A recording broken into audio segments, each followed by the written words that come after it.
Hello, everybody. Hope you're doing marvelously well. In this episode, we're going to be talking about speaker and headphone correction with Sonarworks.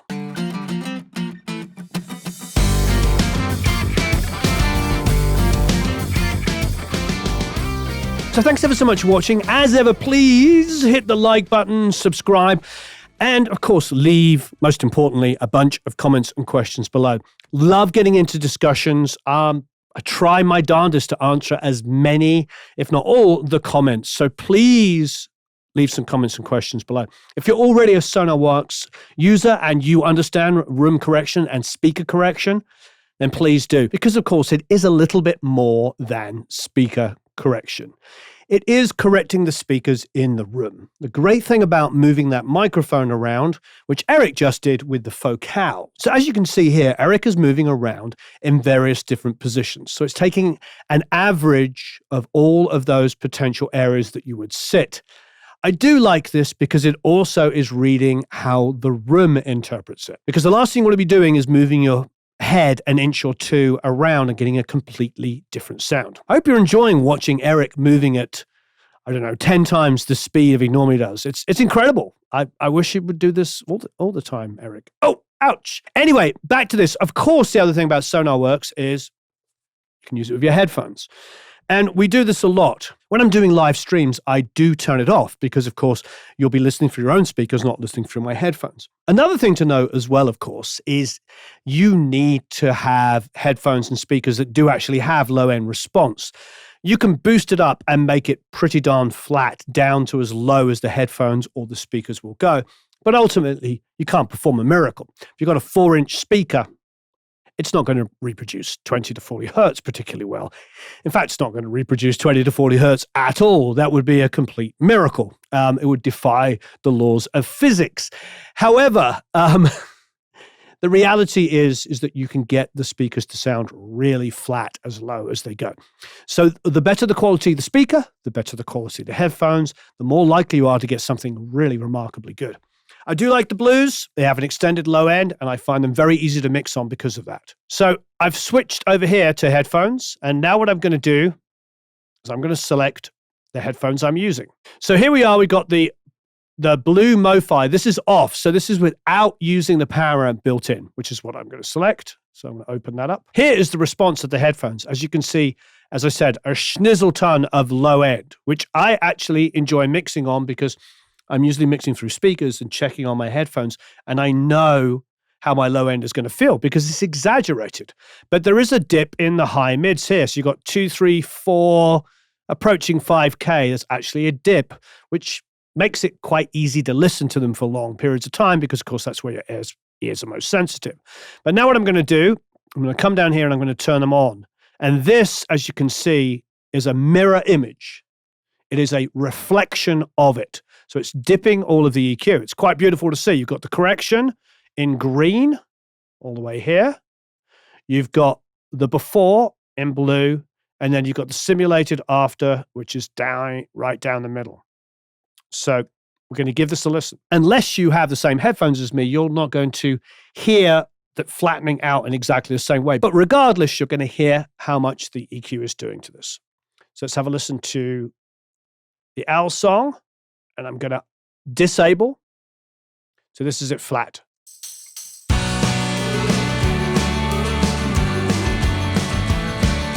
It's got that big, full, chunky low end and low mid I'm used to with these.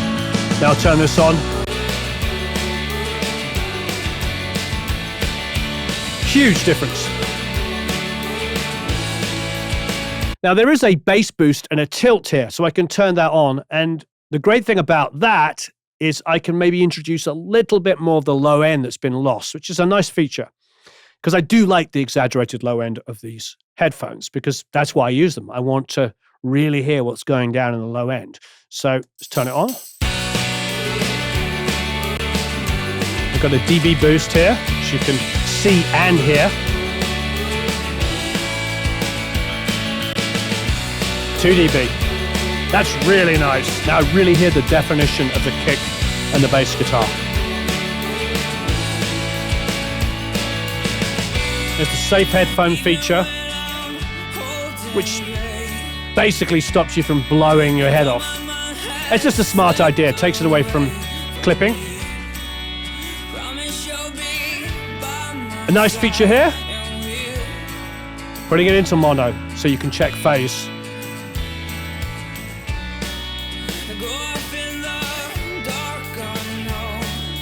But I actually think this is quite an important feature, the dry wet. So I can really mirror the characteristics.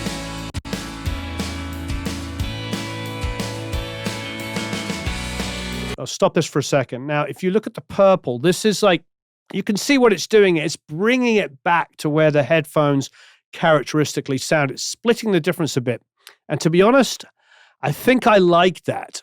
I think I'm so used to these headphones that with the EQ that was applied, it started sounding a little hollow in some ways and didn't quite have the characteristic of the low end. So now I've got that low end back in with the tilt and with this dry wet pulled back. So essentially, just to reiterate, I'm pulling it back to where it normally is. I'm at 67% of the affected, the EQ'd version of Sonarworks, and 33% of the original sound. So it's like 2/3 of the EQ applied. So I'm turning off the safe headphone because in the bypass mode, I don't want the difference in volume to be too great. So we're only hearing difference in volume. So here is it in bypass.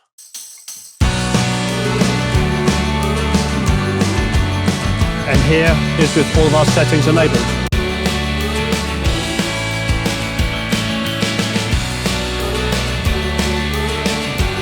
Back in.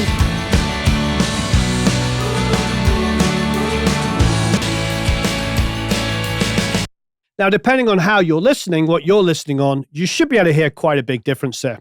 One of the main things is that extra thickness of low mids that I have and I associate with these is being sucked out. So it's starting to get a little bit flatter, a little bit more accurate.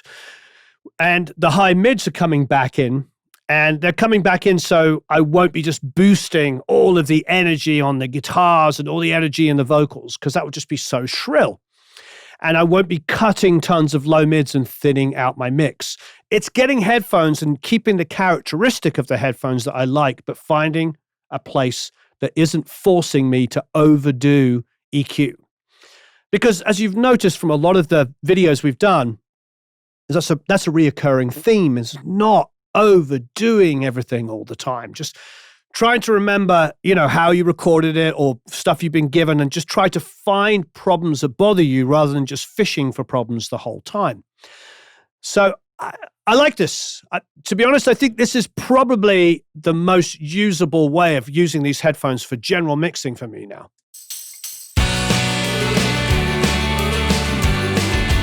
Turn it off.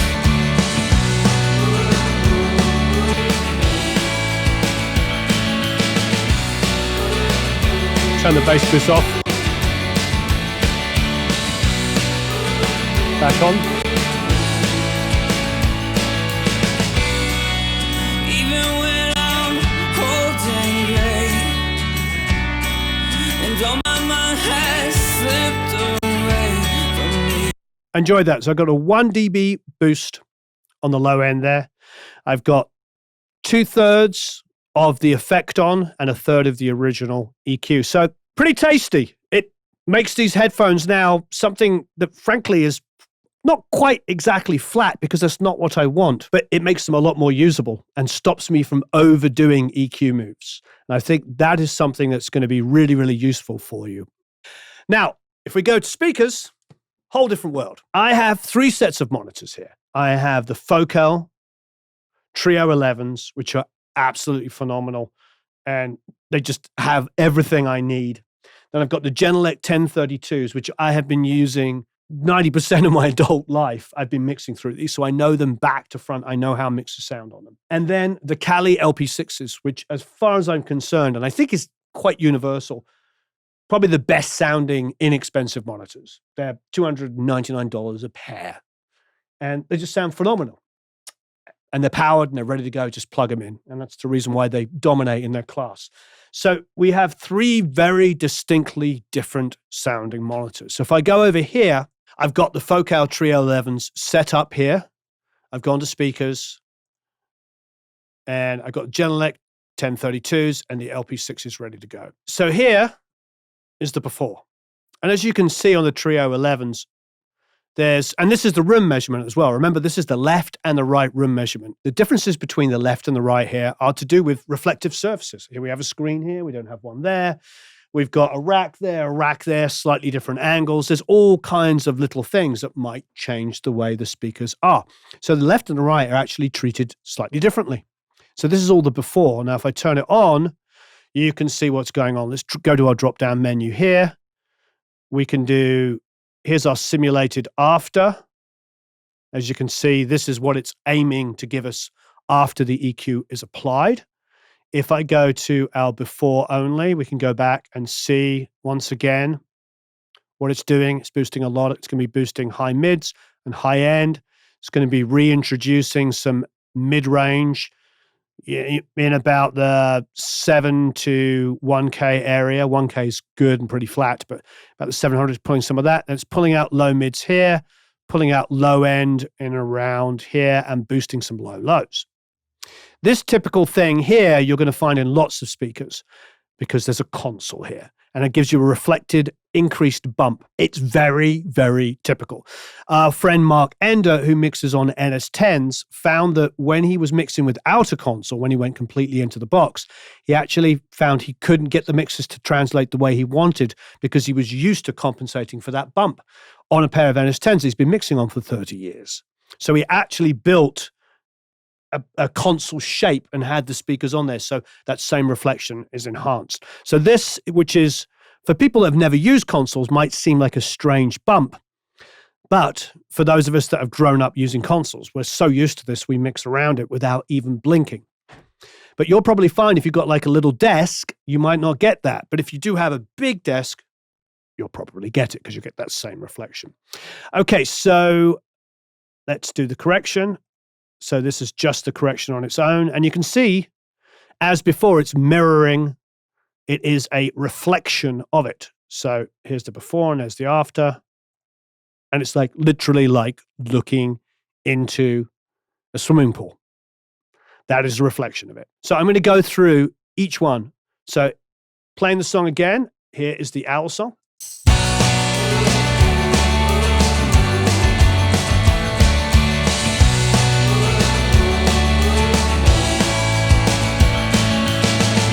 So that's with it on. To be honest, it sounds absolutely phenomenal. I mean, these speakers are glorious. I mean, gorgeous speakers. I'm going to turn it off and see what we had before.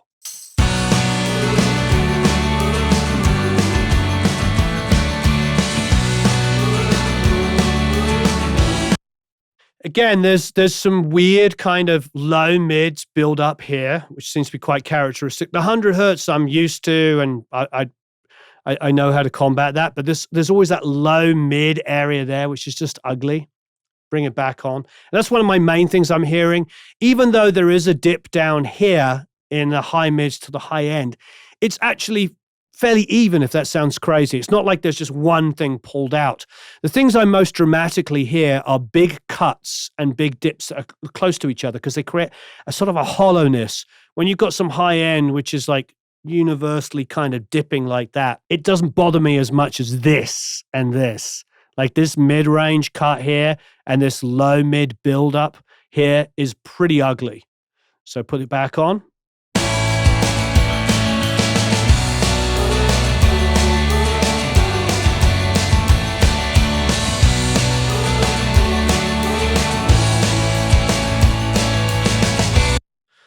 Honestly, completely world class. I know it's not going to translate through a microphone, but I mean, the Focal Trio 11s are some of the best speakers I've ever heard. So many great mixers we know mix through them. And now I'm hearing them at their optimum in the room.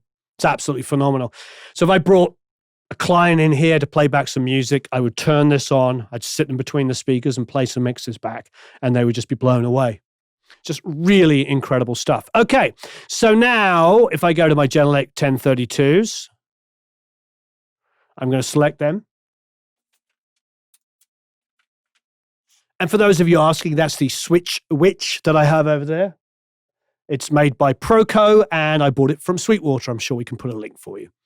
It's pretty fantastic. And if we have a sub connected, you can turn that on and off as well. It's got 4 switches on the front. It is bulletproof. We absolutely love it. Had it for years. Okay, so here is the Genelec now.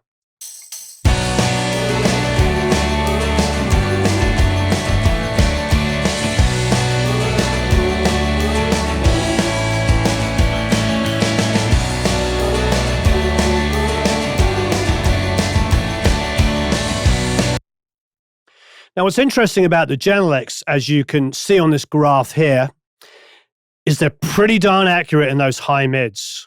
Now, I have them set up, and they've been in this room forever. When we did, room treatment in here, we did the room treatment with these in mind. So there is still some strange stuff. There's exactly the same 100, 150 area going on. And like I said, that's going to happen on every speaker with the console there. So there's that. There's also this mid-range cut, again, in a sort of 700 to 1K. Here it goes a little bit lower to about 600, but it's really dipped in that 700 area there. But there's a bit of a mid-range boost here, a little cut immediately afterwards in the 2K area. But then it's pretty darn flat, which has always been my characteristic love of Genelecs, is the fact that I can mix all of the mid-range detail stuff really well. And there's a reason. It's pretty darn flat. I mean, there's a little bit of a dip here, maybe at like 14K or something like that, but nothing to write home about. I mean, this is really why I've always loved the Genelecs. Once you put this EQ on, it's remarkable. The only real difference I'm having between the Genelecs and the Focals is that the Focals are stupidly louder. There's really something really sweet sounding about the Beryllium tweeters, where even when you've boosted the high end on those Focals, it doesn't seem to bother me. These are great speakers, and the Sonarworks has really done an amazing job of making everything feel really, really flat. You can move between those speakers and work really, really well. There's a physicality with the Focals that gives me far more low end, and that's not surprising. They're bigger boxes, and the way they're ported in the front gives me a lot of low end, and you can really feel that depth. Now, the LP6s, these are pretty remarkable. As you can see, there's some high mid dip in here that's now being compensated. There is again a 700 to 1K kind of area there. And again, there is a 350 kind of cut there. And of course, there's a boost in that 100 to 150. Now, that's exaggerated. It's a bit more than the other speakers, but it's in there. And then there's always that cut underneath. This is like so typical. But it's interesting because it's quite flat, really. It's just a mid-range kind of area there. It's beautiful. Also, because they're closer together, they have less issues with the reflected surfaces here. So it makes them actually quite nice to mix on, which is wonderful. Think about it. Your home studio, you buy a software like this, and you buy $300 speakers. And if you put them together in a equilateral triangle, a listening position, where you're sitting somewhere in a nice listening position, you can get pretty darn good flat results. And it is remarkable if you think about this bump here.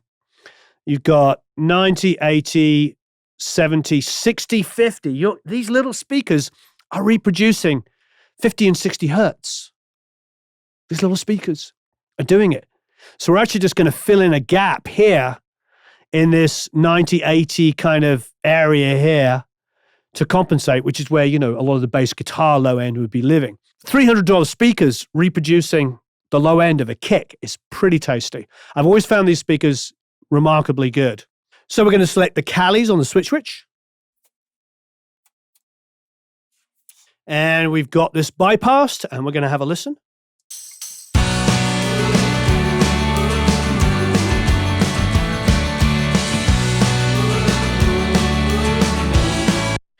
So they've got a little bit of a nose like this. They've got a remarkable amount of low end for little speakers. Unbelievable, remarkable amount. But this bigger bump here, as you can see, it goes up to about 8 dB. And it's a combination of this console and the small speakers. So we're going to do a massive cut in the area. So it's going to get rid of some of the kind of thick, low mid, but not super lows, but low mid that's just kind of ugly. So let's have a listen now.